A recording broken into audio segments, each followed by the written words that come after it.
Hello, I'm the Dark Master, and welcome back to the Kirby Right Back at You Retrospective. In today's installment of the Retrospective, we shall be covering Episode 80, Power Ploy, or as it's known in the Japanese original, Tonic Drink Rhapsody.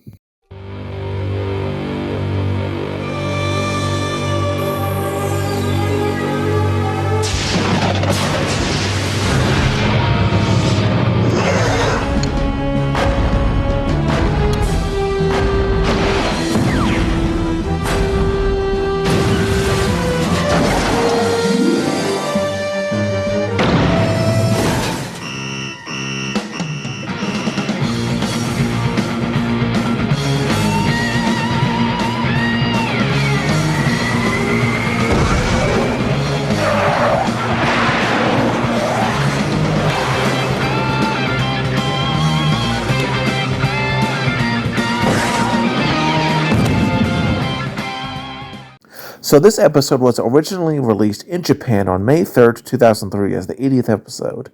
The English dub done by the infamous 4Kids was released in North America on November 13th, 2004, also as the 80th episode. Man, we're already 8/10 of the way done with this series. Time sure does fly, and we're almost done, but without further ado, let us start the review proper with the episode's plot. Right off the bat, we're off to a poor start, as we see a change between versions and reused footage. In the Japanese original, we see it start with Dedede and Escargoon looking at the transporter before seeing a clip of Moge from the infamous episode 70 Buccaneer Birdie, which I've reviewed if you want to learn more. We then cut to a shot of Togiera from episode 55 Sweet and Sour Puss, which I've also reviewed before, in case you'd like to learn more about that episode. The English dub cuts straight to the clip of Togiera. It's kinda odd, and likely had nothing to do with the clip itself being wrong, but rather due to airing schedule restraints of US networks. Honestly, it's fine because I don't really particularly like reused footage, so getting some of that removed is okay, but in both versions we see Dedede complaining. This complaint is where we see the next change between versions. In the Japanese original, he demands that the enemy sales guy sends him over a high-grade monster due to the failings of the past ones. The English dub slightly altered this to him complaining about the substandard quality of monsters and wishes to file a complaint. Both versions are again perfectly fine at conveying the king's annoyance that I'm sure we've all had to deal with at some point involving certain businesses. We then see more reused footage, first of the Belly Buster from episode 57, A Half-Baked Battle, which I've reviewed before if you'd like to learn more about that episode, and lastly of Dirk Kirkensmark from episode 67, The School Scam, which again I've reviewed before if you'd like to learn more about that specific episode. We see Kirby defeating these foes as the king complains about it. Dedede slams his fist and demands more, as Escargoon says it better be worth the trouble. The enemy sales guy assures him that they can fill out a complaint, as his company's priority is to please their customers. Escargoon calls that BS out and says they only care about money. The enemy sales guy gets a bit flustered and decides to turn around to take a drink. Dedede sees this and asks what he is drinking. The enemy sales guy explains that it's Pump Up D, which, while unique to the anime, draws heavily from the energy drink items in the Kirby game series, which heal more than regular food but less than Maximum Tomatoes. A neat, if subtle, reference that is always cool to see in this anime. And we also see the next change between versions. There is some letters on the logo in the Japanese original on Pump Up D, while 4Kids just removed it, leaving an up arrow.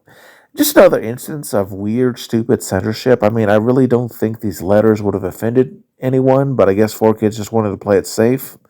In neither version, he then tries to dismiss their interest by claiming that they probably wouldn't like it, but Escargoon disagrees, and Dedede says that he stayed up all night.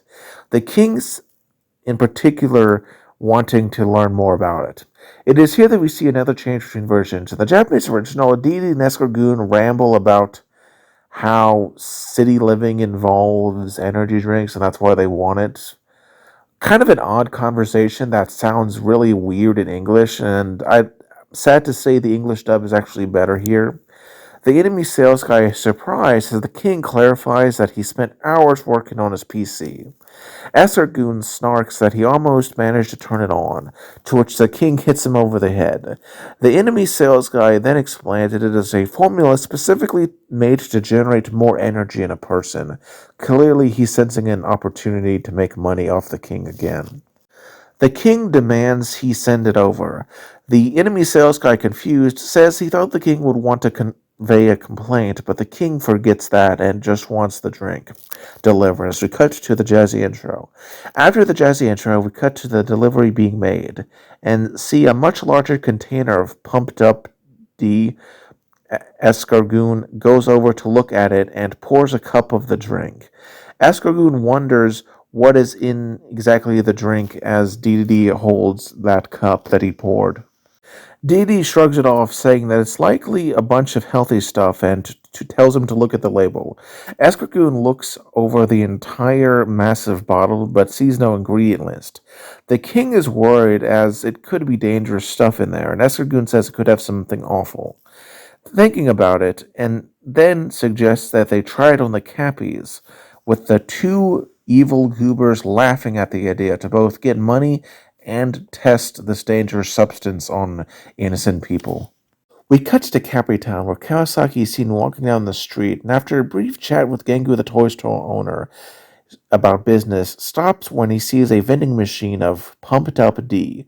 Kawasaki is curious, and after encouragement from Gengu, buys one and drinks it. We see the glorified Fanta enter into his stomach and going into his veins. He turns red, glows, bulges with muscles as flames surround him, and he bellows out a loud growl. Concerned, Gengu asks if he's okay, and Kawasaki says he has tons of energy before running off. Gengu is confused, so we then see Police Chief Bookums with Doron the thief arrested walking past. Bookum comments on how if he put as much energy into work as he did into crime, he'd be well off. Gengu suggests that he tries the pumped up D. Bookums gets one and gives it to, Doron the thief, and he becomes so strong that he breaks the cuffs. Honestly, not a good idea to give it to him, and runs off. In the Japanese original, there is some Cappies that yell thief, which implies that he steals from them using his newfound energy.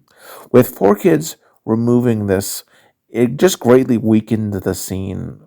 That just doesn't make any sense why they did that.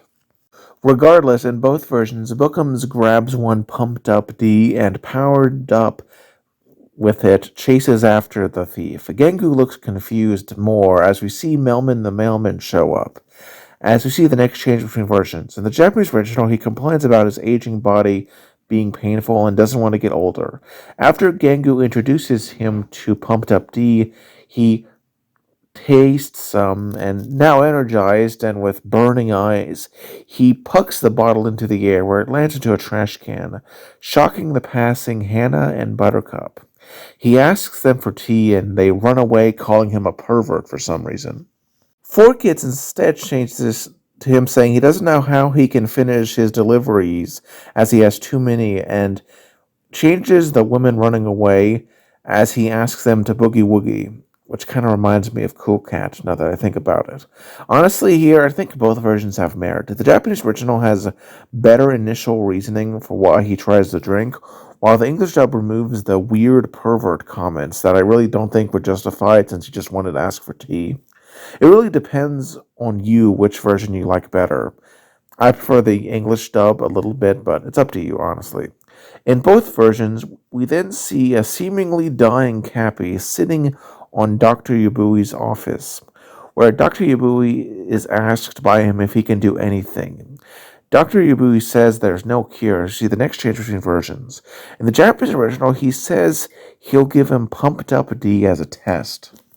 In the English dub, he says that he should drink it.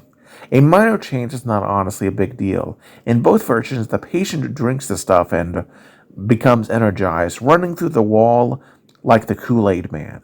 Dr. Yabui is shocked that it actually worked. He runs off as Dedede watches the patient from the castle, convinced at its effectiveness.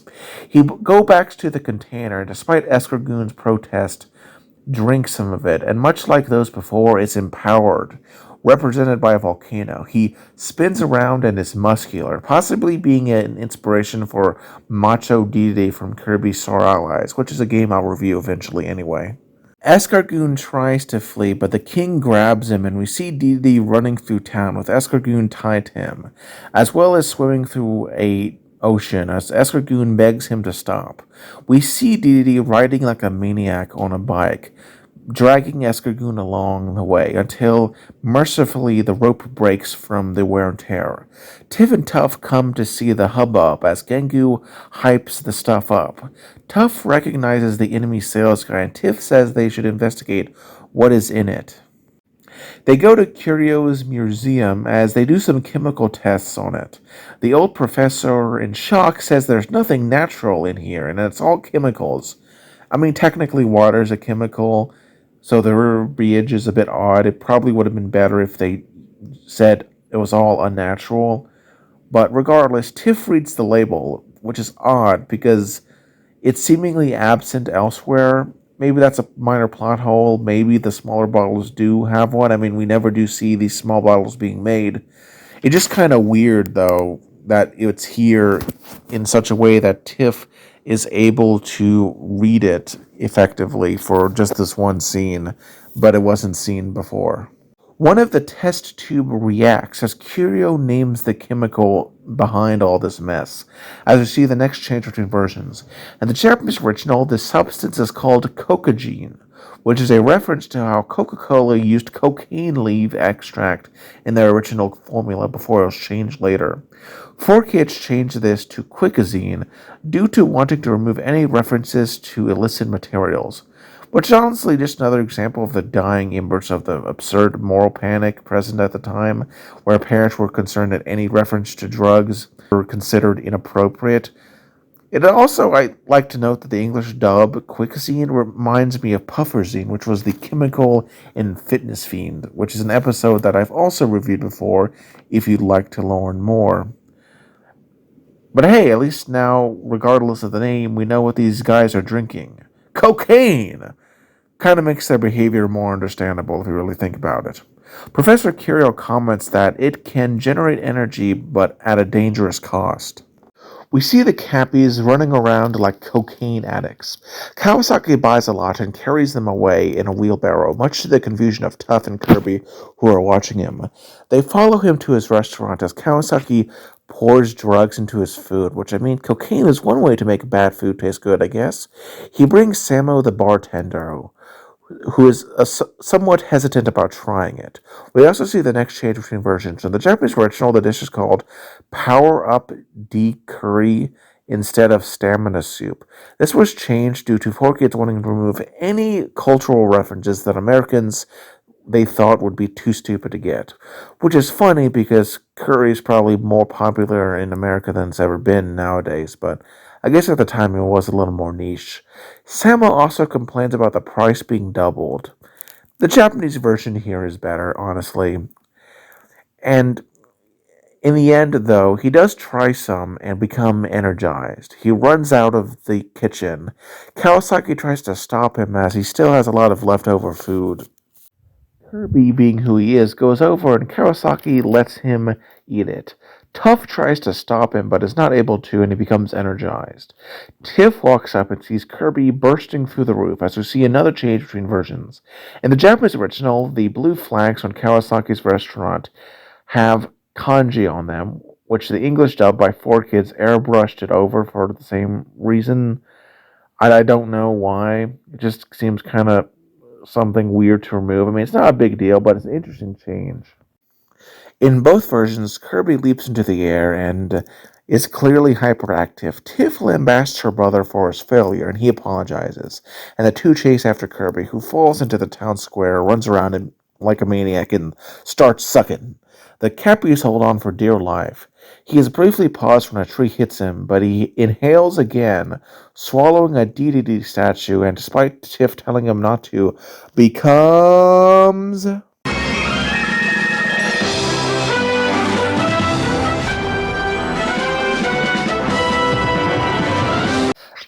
Stone Kirby. I've discussed this ability which dates back to Kirby's adventure, and 3 past episode reviews.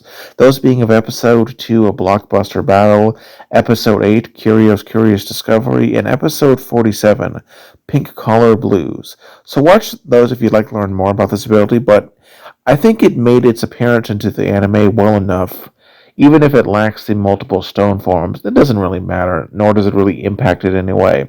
Sadly, this episode marks its final appearance, so if you enjoyed it, then I'm sorry to say you probably won't be seeing it again unless you go back and watch my reviews of those episodes or go back and watch those episodes on their own. Tuff is shocked as Kirby turns into his large boulder form, and despite an absence of threats, bursts a house down before running through several more poor Cappy's homes and runs into the nearby woods. As Tiff and Tuff chase after him, concerned for his safety. We then cut to a commercial break. Afterwards, we go to Dedede beating the heck out of a bunch of his Waddle Dee servants. Escargoon tries to stop this flagrant abuse as Dreamland could be attacked, but Dedede says he could protect the kingdom all by himself and sucker punches Escargoon and Waddle Doo into the air as the two of them are buried beneath loads of Waddle Dees similarly uppercutted. We then cut to the throne room as Escargoon calls up the enemy sales guy who asks if the king enjoyed his pumped up D. Escargoon confirms. Feeling the stress, the sales guy suggests that he could use some, but Escargoon refuses this, saying he won't taste that stuff as it made the king go manic. The enemy sales guy suggests that if that's such a problem, that they should try and give him the anti-drink. This is Power Down E, which is interesting in how its letter E coincides with Escargoon's name, who is the first to see it, in contrast to Pumped Up D, where Dedede saw it first. We also see the next change between versions. The Japanese original gives it text on the bottle, which 4Kids removed, much like on that other drink, for reasons that are silly but not very impactful. The enemy sales guy explains to Escargoon it helps people slow down and relax. Wait, if Pumped Up D is meant to be liquid cocaine, would that mean that, like, Power Down E is liquid weed? Regardless, we then see Escargoon have the Waddle Dees get rid of Pumped Up D and replace it with the vending machines. In the Japanese original, this scene plays a rearrangement of the Candy Mountain theme of Kirby Superstar, which, due to 4Kids' incompetence, they didn't get the rights to use the music, even though that normally comes along with airing rights, so they had to just replace it with generic music. We see the Cappies boogie down, unaware of the whole change. Meanwhile, Tiff and Tuff follow after Kirby, who they see has wrecked the force and fallen asleep as Tiff points out that he's used up all his energy. We then cut to the castle where the king is doing a rave. In the Japanese original, there is a really cool version of King Dedede's theme, which, much like the previously mentioned Candy Mountain theme, was removed from the English dub due to 4Kids' incompetence, which I've already explained before. Regardless of the background music, Dedede encourages the others to drink this pumped up D, which allows them to be active 25 hours a day and, in his words, become a lot like him. We see Cerebral and Ladylike watching this, and, Ladylike is disgusted at his statement that pumped up D will make them become like him. In the Japanese original, there is an additional scene of the Cappies dancing at Samo's bar. The friendly bartender says they've been selling nothing but pumped up D cocktails. They cheer on King Dedede on the small TV, who rambles like a cocaine addict about how Dreamland with all this energy could become an evil power with soldiers and workers. 4Kids removed all but the very last part of this scene, likely due to the subtle references to alcohol, which, it's just another example of the moral panic at the time, that the idea that if little Jimmy heard even the slightest reference to illicit materials, that would scar him for life, which is just kind of silly looking back. This energy finally fades as Dedede seems to get pooped. He goes to get more of the drink from his throne room. Escargoon brings him a Power Down E, which he doesn't notice is different. He drinks it before demanding another, but then it kicks in, and Dedede turns blue, sleepy, and falls down to the ground as Escargoon smirks at his newfound tiredness. We see the Cappies having a similar withdrawal the king had to go through and get up to go get some of that drink, only to drink the powered down E instead. In the Japanese original, there is another additional scene of the others as well as Samo drinking this and getting all sleepy. Samo, the bartender, even comments on the name change before passing out. This was removed for reasons that I've explained before, is due to it alluding to alcohol and 4Kids not liking that. We see Tiff and Tuff arrive, carrying Kirby, who is still out cold after a day of sleeping. They note that it is shockingly quiet as Tiff says something is wrong. The two go over to the fathers of Spykit and Hyro to ask what is going on. It is here that we see the second to last change between versions. In the Japanese original, he says good morning, whereas in the English dub, they tell them to go away. Honestly, both versions are perfectly fine and they do convey how tired they've become, but I do like the Japanese version just a little bit more. We then cut to Kawasaki, who has tons of bowls of stamina soup that is left uneaten. We see the mayor similarly out of energy. Tiff asks if he's okay. He tries to say he's fine, but Tuff is skeptical. His wife explains how they're tired, despite the drinks supposed to give them energy, much to their confusion. Tiff, with concern, looks at Kirby. We then cut to Dedede's throne room, as the king is out of it. We see the teleporter activate without his involvement, as he's confused, and the monster of the week arrives. This is a red viper who is, luckily, just makes snake sounds, so we don't really have to talk about a voice actor. In terms of design, it's a heavily muscular snake dude with some pretty sick set of scales and shades that make him look like a basketball player. Honestly, I think that it looks pretty neat and could work as a mini-boss in the games, especially due to the relative lack of snake-inspired enemies in the Kirby series. The enemy introduces him to the king, and Dedede tells him to come back later as he's too tired to really help. But the sales guy explains that Kirby is also tired due to this, and having used up all his energy after drinking pumped up D, thus is vulnerable to being destroyed, as this is the perfect time he sent it over. The king agrees he can do it, and the enemy sales guy then orders Red Viper to attack, and it roars. We then cut back to Tiff and Tuff, who manage to get one of the bottles that they think is pumped up D. Tuff is hesitant while Tiff explains he will need the energy in case a monster shows up. We also see the last change between versions, as in the Japanese original, the scene is a little longer with a bit more dialogue that the English dub removed, and frankly I think leads to a more well-paced scene. Given that this is powered down E, it has the opposite effect, much to Tiff's confusion, as Kirby is made even more tired and weak. Red Viper arrives.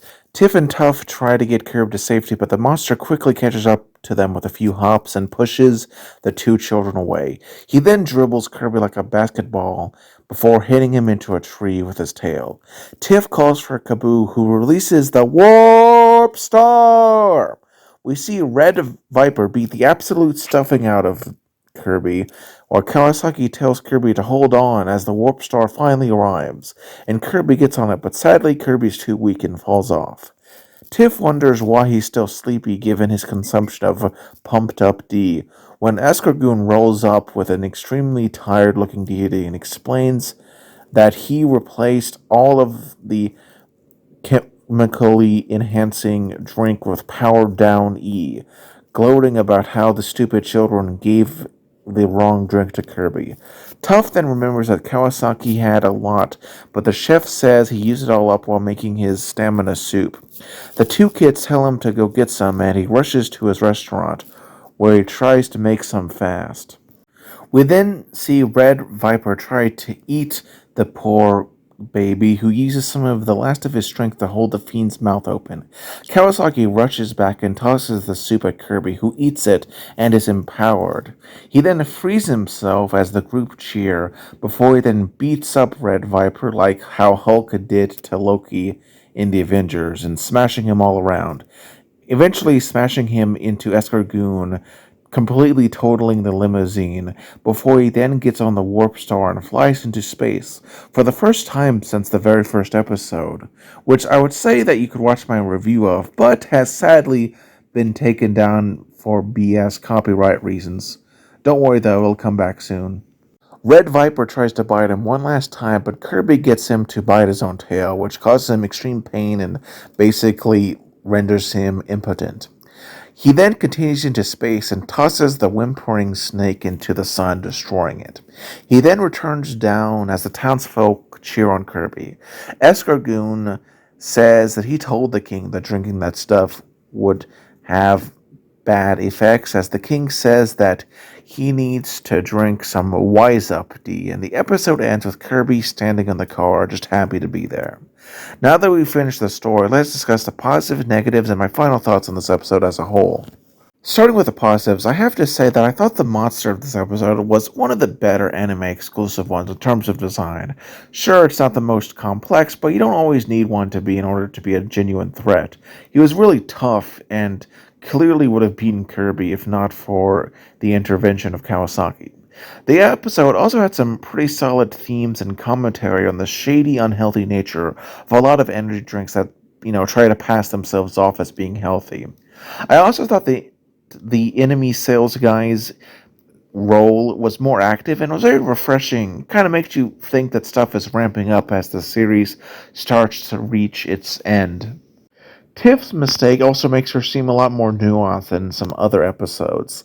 Sadly, though, it's time that we discuss the negatives, for which there's a number of. Starting with the copy ability stone, this episode is the only one in the series where Kirby gets a copy ability, but he doesn't use it to fight a monster with it. On one hand, that's a unique event that does give this episode a little charm.